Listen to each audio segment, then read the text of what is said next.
হয়, মই বৰ্তমান উপস্থিত আছোঁ গোলাঘাট জিলাৰ মৰঙী মৌজাৰ যি ফুলবাৰী আছে, ফুলবাৰীত মই উপস্থিত আছোঁ আৰু যোৱা নিশা কলিয়াবৰত এক ভয়ংকৰ ঘটনা সংঘটিত হৈছে। এই ফুলবাৰীৰ পৰা আচলতে নগাঁৱলৈ তামোল লৈ যোৱা এখন আচলতে তামোল ভৰ্তি আচলতে বলেৰো পিকআপ হাইজেক হৈছে বুলি এটা কথা ওলাইছে আৰু এই ঘটনা সংঘটিত হোৱাৰ পিছতে এতিয়া মই বৰ্তমান সেই পৰিয়ালটোৰ বাসগৃহত উপস্থিত আছোঁ। মই সামগ্ৰিক পৰিৱেশটো বিদ্যুৎক দেখুৱাবলৈ অনুৰোধ জনাইছোঁ। আমি যদিও সেই ব্যক্তিগৰাকী ইয়াতে নাই, যিগৰাকী ব্যক্তি আচলতে সেই গাড়ীখন লৈ গৈছিলে, সেই ব্যক্তিগৰাকী নাই, কিন্তু তেখেতৰ পৰিবাৰ যিহেতু আমাৰ লগত আছে, আমি তেখেতৰ পৰা কিছু কথা জানিব চেষ্টা কৰিম। বাইদেউ, কি হৈছে বুলি আপোনাক জনাইছে ইতিমধ্যে? হয়, কালি 9টা 9:30মান বজাত মালিক নগাঁও অভিমুখে মানে তামোল লৈ পেলাই গৈছিলে। নগাঁৱত তামোল দিবলৈ গৈছিলে। তামোল দিবলৈ যাওঁতে কলিয়াবৰত 3খন গাড়ী আহি পেলাই তেওঁলোকে পেচাব কৰিবলৈ ৰৈছিলে। পেচাব কৰিবলৈ লওঁতে 3খন গাড়ী আহি তেওঁলোকৰ গাড়ীখন বেৰি ধৰিলেহি। বেৰি ধৰি তেওঁলোকে গাড়ীত উঠিবলৈ লওঁতে তেওঁলোকে কৈছে, ৰহ, তহঁতি গাড়ীত নুঠিবি, তহঁতৰ উৎপাত বেছি হৈছে।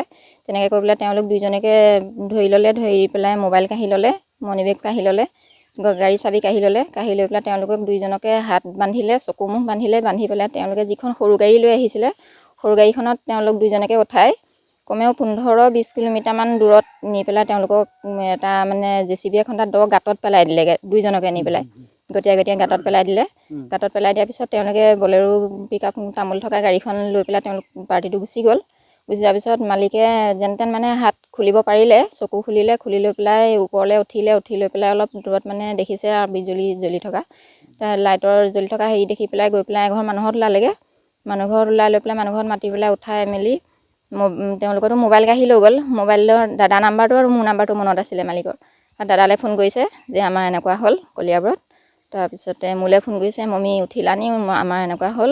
2:25 হৈছে আৰু তেতিয়া মোলৈ ফোন কৰোঁতে ৰাতি 2টাৰ পিছত ফোন কৰি কৈছে, আমাক এনেকুৱা ডকাইতে পালে, গাড়ী মোবাইল চব লৈ গুচি গ'ল, আমাৰ হাতত একোৱেই নাই। এতিয়া মই বেলেগ মানুহৰ ঘৰত আহি পেলাই তোমালৈ ফোন কৰিছোঁ, দাদাক খবৰ দিছোঁ। আৰক্ষীক জনোৱা হৈছে সমগ্ৰ বিষয়টো? তেওঁলোকে দুইজনে 4:30 মানত থানাত গৈ পেলাই উপস্থিত হ'লগৈ। কোন থানাত জনাইছে? কলিয়াবৰ থানাৰে হ'ব। কলিয়াবৰ থানাত জনাইছেগৈ গৈ পেলাই। তেওঁলোক সুস্থ আছে? বৰ্তমান তেওঁলোক সুস্থ আছে বাৰু।